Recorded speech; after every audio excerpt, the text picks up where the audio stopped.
Danny back from Deepsouth Homestead.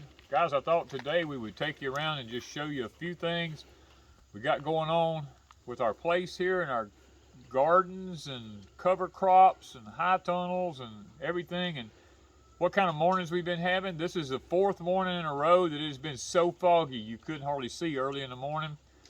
And guys, the plants planted outside just aren't doing very well. I want to show you the this is our cover crop for our garden here. This stuff's been planted 2 months. This stuff should be knee deep, and the best of all of it is right here. It might be 2 inches and 3 inches tall right here. The rest of it out here, I mean, you can see it's almost non-existent. It just is not growing. It's an inch, half inch. Some of it's just barely sticking through the dirt, and it's been growing for 2 months.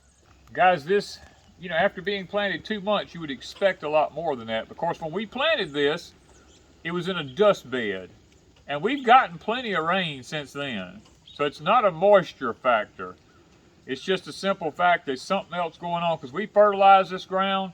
We actually flat broke it, tilled it, section haired it. You saw in the videos in the past. We come in and Ms. Wanda seeded this down. I came in after her because nothing looked like it was doing anything. I seeded it. We had a massive flood on it, and it just, none of the conditions has been good. Now it's about a little after 7 in the morning here, and I'm just afraid this year my cover crop's not going to do anything, to be honest with you. And I'm still in short sleeve shirts here. It's December the 7th. We haven't had any cold weather. We had 2 or 3 mornings that it got down in the 20s. Other than that, most of the trees have still got the leaves on them. I mean, it's just crazy what we got going on. Now, I want to show you the garlic. Now, we did plant the garlic. We've done a video on planting the garlic. And I want to show you the stage that it's at now. Now, this is our garlic. It's all elephant garlic, and it's all about 6 to 8 inches tall. It may not show it in the camera like it should. Every one of them looks like come up, with the exception of maybe, I think I see 1 or 2 that hadn't made it up yet. But every one of the elephant garlics is up, and if these guys make, we're going to have enough garlic to do whatever we need to do with. I mean, we are excited because we were kind of thinking, you know, the garlic, it stayed so hot for so long and so dry. And finally, I told Wanda we got some little bit of rain. I said, let's get these things in the ground because we're about a month behind on planting them, but yet they're still doing good. Now, Ms. Wanda showed you some pictures here of some volunteer potatoes last year where we dug our potatoes up at. These are just coming up volunteer. We left the little teeny weeny ones in the ground, and guys, they are popping back through the soil. Now here is our grass, and the crazy thing about it is we leave the cows open in here to this about 4 hours a day, and I'm going to tell you, they have done a really good job just munching around on it. You can see right here, Ms. Daisy, she thinks something's going on here. She's coming out to look and get her a bite of something, a treat is what she's thinking. She's, we got to get Mr. Duke off of her because Mr. Duke is big enough to be breeding almost, and she will not let him wean. She goes over and stands by him and forces him to nurse off of her. And that's the first time I've ever seen a cow do that. Most cows try to stop them from nursing, and when he goes off it, she goes hunting him down and makes him nurse. Now, this is the funny thing is these cows has got whole fields of green grass, and all they want to do is stand up here and eat this clover hay. They'll go out in the green grass for about 30 or 40 minutes, and then they'll come back in here and they'll stay in this hay for hours on end, and then they'll go back out for about 30 or 40 minutes. And it's amazing how the Dexters know how to, you know, ration out their diet. And most cows that get out there in that green grass and they just overindulge in it, but not these. That's Mr. Duke down there. He likes to hear the gate rattle and everything with them little bitty horns on his head. He likes to rub stuff. He's going to be the one to be knocked our fences down. Yeah, he's the one that's fixing to go Somewhere. Somewhere. He'll either be butchered or he will go to some place where somebody needs a breed bull, because he's getting to that point where we've got to get him off his mama. Because, see, that's his mama right there heading toward him there, Miss Daisy. She just, every morning, she comes and hunts him down.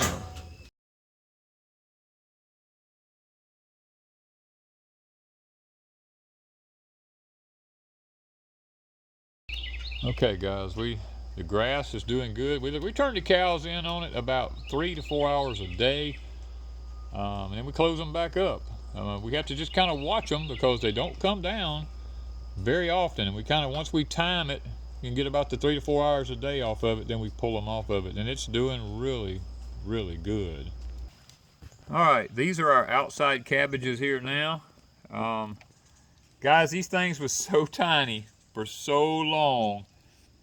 We had that storm come through, and it was an electrical storm about 5 miles from us. Now, it didn't make it here, but it flashed lightning steady all night long as that weather trained by here. And we got up like the next morning and come out here and looked, and these things had like doubled in size overnight. And now they're finally starting to grow a little bit. Now, we're in 80-degree temperature right now, and I'm concerned about worms. I come by every day, guys, because we're 80-something degrees out here, and I keep looking, and I see these little places like this, and every now and then, I'll find a little tiny worm in there, and I have to get rid of it, because in this warm temperature, the worms, they'll attack overnight. And so far, everything is looking good on most of them, but you still gotta look, because when you see these places like this right down in here in the bottom of the leaves, that means there's a worm been in there somewhere, and I go to looking for them.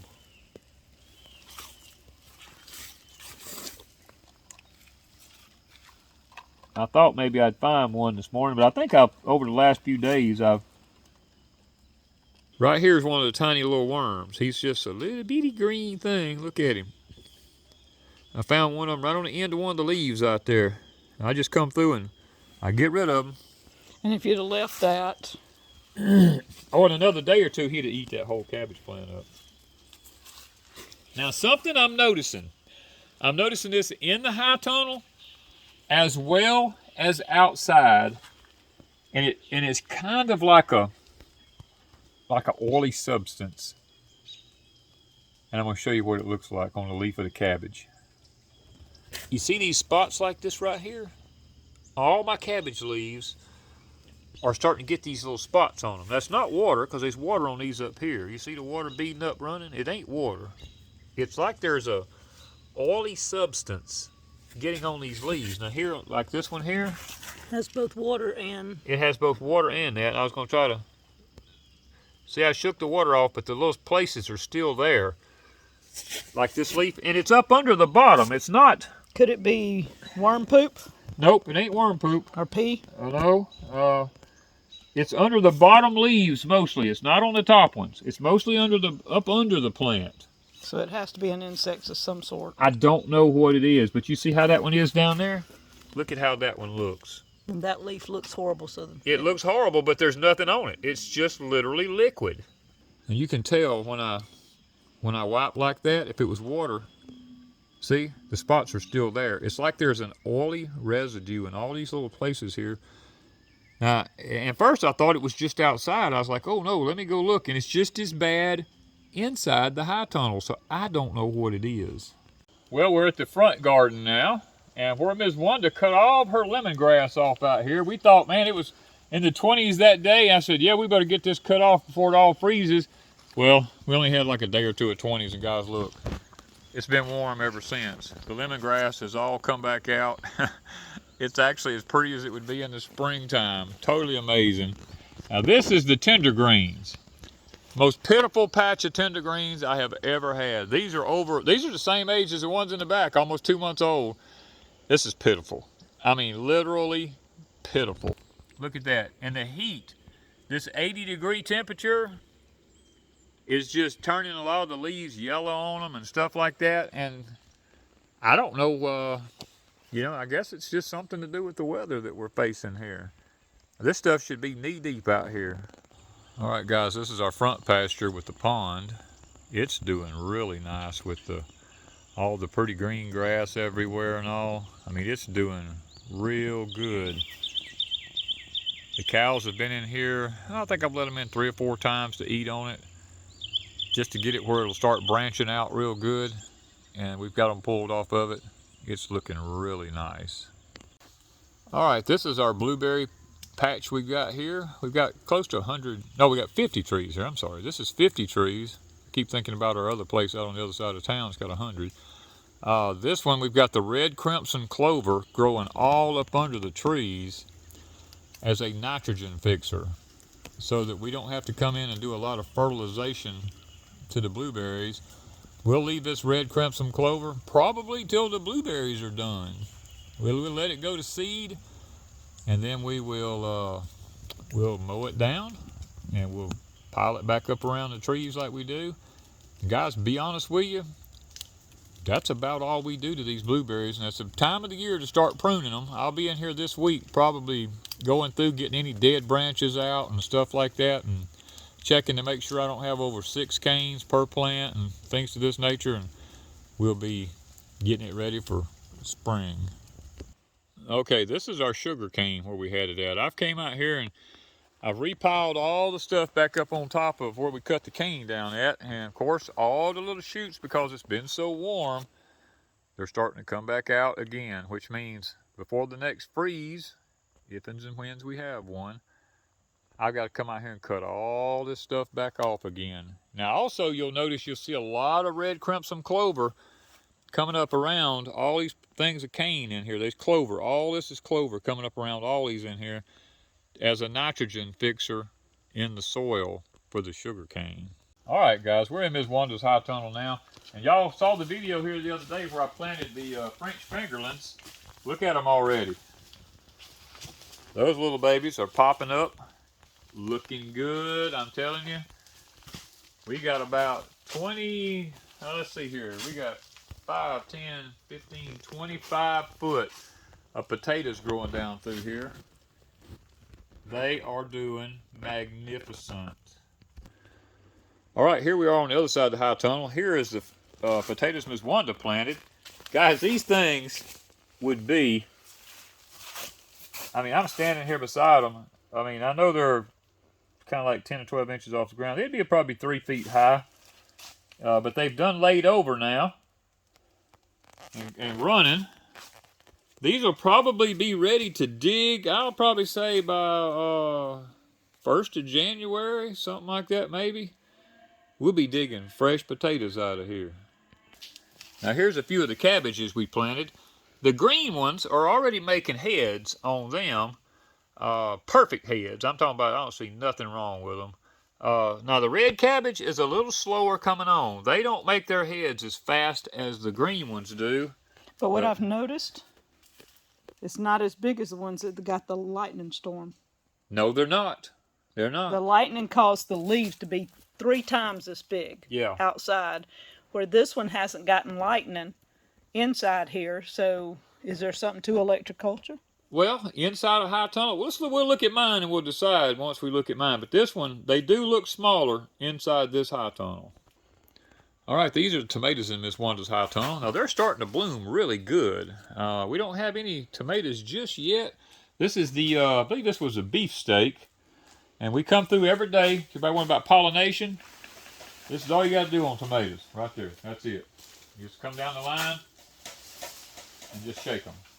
They'll have tomatoes on them, I guarantee you. We're just hoping we can keep them hanging in there, because they are actually doing beautiful, literally. Be nice to have tomatoes in January, wouldn't it? Now this is the broccoli, guys. Oh yeah, they got a little tiny head starting. Look right there at the little head right there starting in them. Got a little head. Good. Right there, that little head starting. So now, it won't be long, because broccoli, once they start putting that head on, we'll come in here and hit them with some nitrogen. And here, look at here. Look at that. Yeah, it won't be long now. these babies will start. There's the one over there. One over there. Yeah. It won't be long. We'll be taking, I mean, I'm standing here beside these. I mean, these are nice plants. Really nice. Really nice plants. I'm telling you, man. I have never grown broccoli that tall. Usually they head up a lot closer to the ground, but these is like, I mean, my arms are 3 feet long, and look, they're up to the top of my shoulders up here. So yeah, they doing pretty good. They're doing nice. Really good. Now these are some more of the red cabbages. They're just now starting to try to head up in Miss Wanda's high tunnel here now, and they're doing okay. But I want you to show. I want to show you something. See this little one right here? Look right beside it right here. When I do this right here, watch. I don't know if you can see it on the camera. Can you see it? Mm-hmm. See those fire ants? Right beside the one that's little. And then look over here at this one. This one's trying to head up a little bit now. It's trying to do its job. But those ants are doing something to keep that rascal from... Maybe eating the roots? I don't know, but So we've got to get the ants. I got to get rid of the ant problem, yeah. Now these are my onions. They are actually now, in the last couple of days, starting to get a little bit of a foothold. They were just like little hairs when I planted them. But now they're up about 8 inches tall. These are the ones that These ones we raised in the tub. Just in the last couple of days, it's something to do with the weather, I'm telling you. These, just 2 days ago, started making a jump in this pot and started growing. So I don't know what it is. Something's happening with the weather. Okay, guys, this is a mystery tomato. They come up out of the worm castings. Look at this thing. There's tomatoes all over this one. I mean, literally, you look up in it in there. look at the size of some of them. Oh, I got a limb broke down. I got to tie that baby up. It's too heavy. It's too heavy. But you got good size right there. And see, I went ahead and tied this to the pipe up in the top of the high tunnel. And I kind of did the weave thing on it to hold them up because they were about ready to break over, and I see that I missed one. Now, I can see right here, when you see these leaves like this starting under the bottom, you better get them off. You got several. I got several of them here. Got to get them off.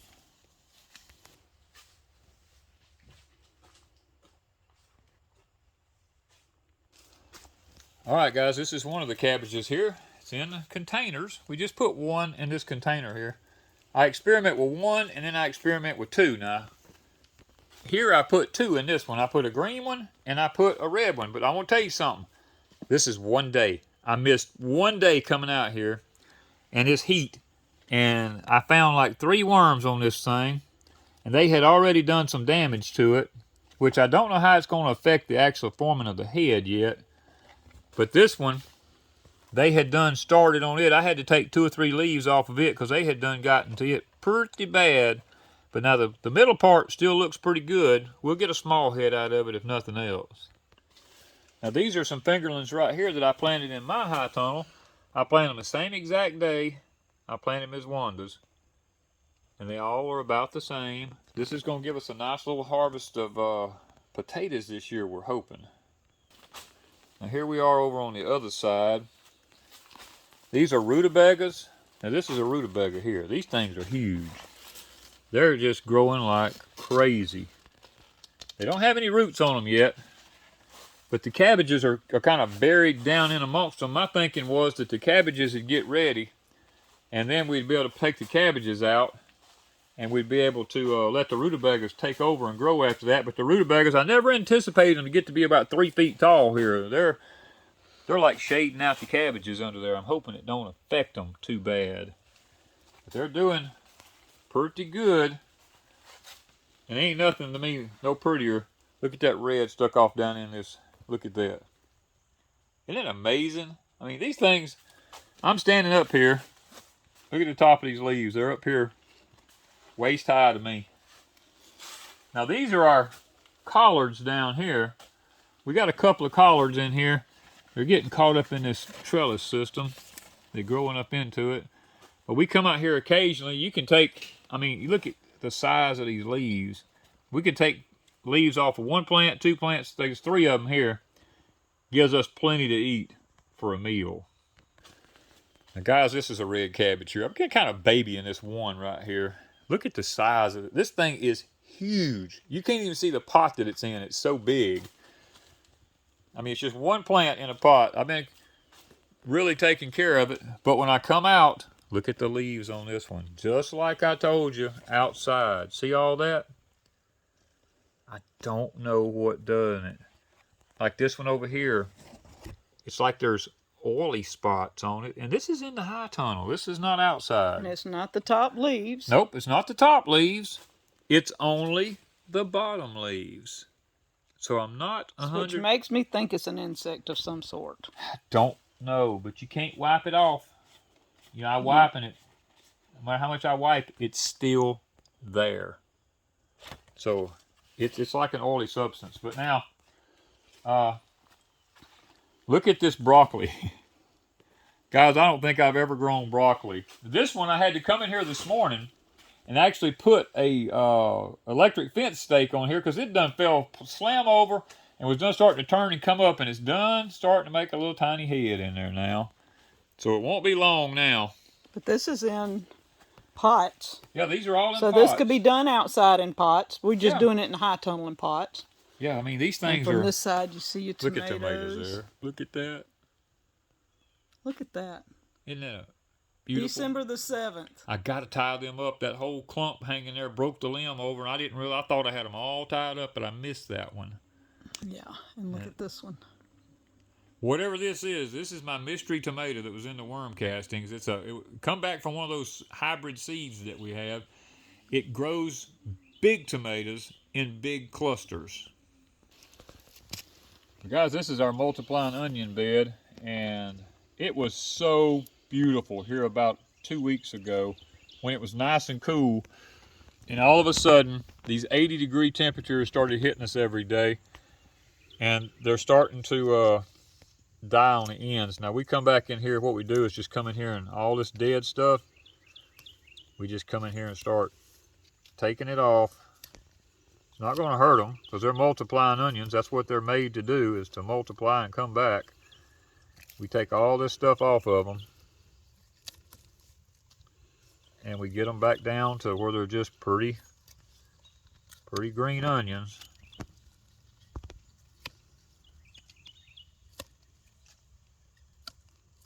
And they'll bunch out. They'll just keep bunching out, yep. And by spring, there should be in that clump where we put one. I put now one. There's 3 right now. Spring, there'll be 6 to 8. Or more. And every time we come here and clean them up like this, and we weed it when we do it, we pull all these little weeds out of here and stuff like that. All these dead stems. That's what heat does to you with onions. Because these onions, they don't know what's going on. They're getting tricked. They thinking that spring is here and it's done starting to warm up and 80-degree days are back and it's summertime, and these things die back in the summertime so that you can save the bulbs on them. And they're just all tricked out here. They don't know what's going on. I come out here and during Thanksgiving and trimmed a whole bunch and took them in because they were all pretty and green. Oh, yeah. And used them in our dressing. And they were good in that dressing, too. And a ham salad and stuff like that. It was amazing. And at Christmas, there's still going to be plenty of green. Oh, yeah, there'll be plenty here. If we get some more cool weather before Christmas, that's if now. I've already looked for the rest of this week. It ain't going to happen, but look at that. This is what we do right here. Just so y'all... You can even pinch the ends off. It ain't going to hurt them. It ain't going to hurt them. And when you get through, that's what they're going to look like. And then they bunch back out. And when you want one to eat, you come out here anytime you want a green onion and just clip one, two. Just clip one. Just clip it down low down here.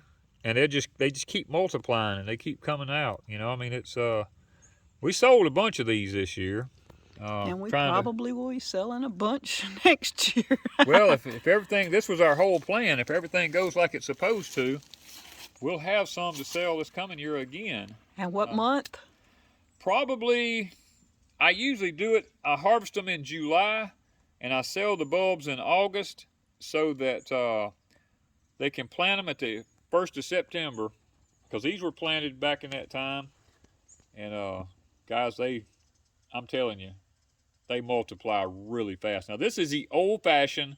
You can't find these no more. Hardly. I don't even know that there's a name for them. They do not make a bulb at all. No, except for the little bulb that is in the ground. Yeah, they don't make bulbs. And they just keep splitting. Yeah, they keep multiplying and multiplying and multiplying. They almost like a flower, really. But all right, guys, the Kuroda carrots are doing pretty good. I was really skeptical there for a long time that they was even going to make, and it's not as thick as I planted them. But I come out here every so often and just sit here on the handrail and I weed, and I take my time and move them around, get some of these weeds out of them. That's a petunia you just pulled out. Because it'll be covered in petunias if we don't. It will completely. So this sorrel comes up everywhere in here. It's almost impossible to stop that stuff.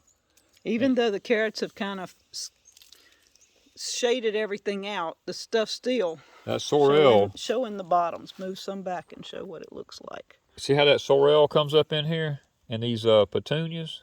And if you don't get them out, they'll overpower your carrots. Yeah, they'll overpower them. Even though the carrots are hiding them right now. They'll just become long, skinny things and stick out from under there.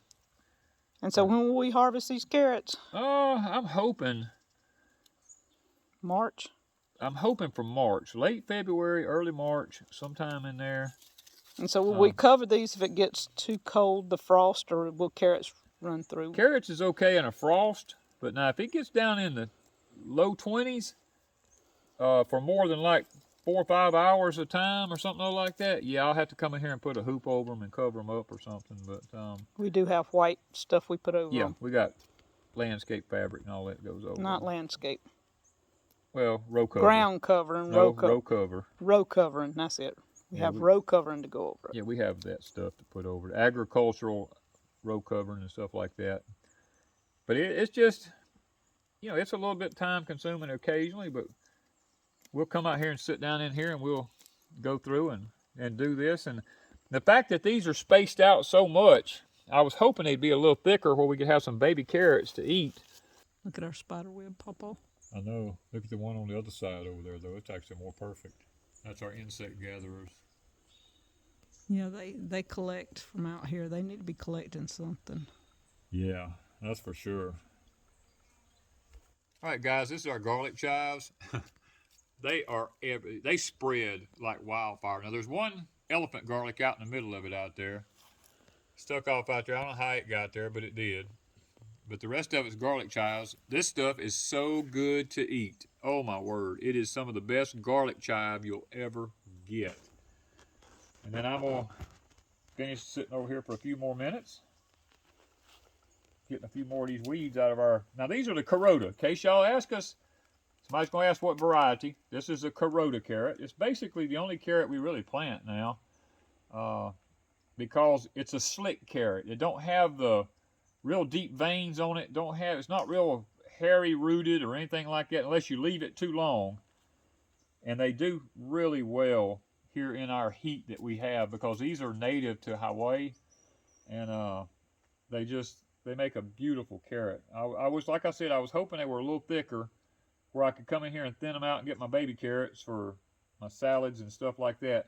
But after looking at it, I'm going to end up hopefully with a lot of big carrots this time because they're spaced out really nice. I'm looking at some here that's already they're already a ½ an inch in diameter. So that's telling me that by late February, early March, they should be 1.5 to 2 inches in diameter. So guys, I thought I'd just take y'all along this morning and show you a little bit of the things we got going on in our winter climate, supposedly down here, late fall, early winter climate, and what we do have growing and what we don't have growing. And we've even got some, looks like some little dandelions and all coming up here, and just a whole array of different plants that pop up in this kind of climate and this kind of temperature. So thank you for watching. And guys, if you like this kind of stuff, give us a thumbs up, if you will. Hit that like button so that YouTube will put it in the algorithm, Because it seems like here lately, videos where you show gardening stuff and things like that, it's just not getting the views. People are kind of going with what's trending. And that's why Wanda and I are trying to focus more on how to survive what's going on in the world versus what is going on in the world. Guys, subscribe and hit that like button. Thank you from Deepsouth Homestead.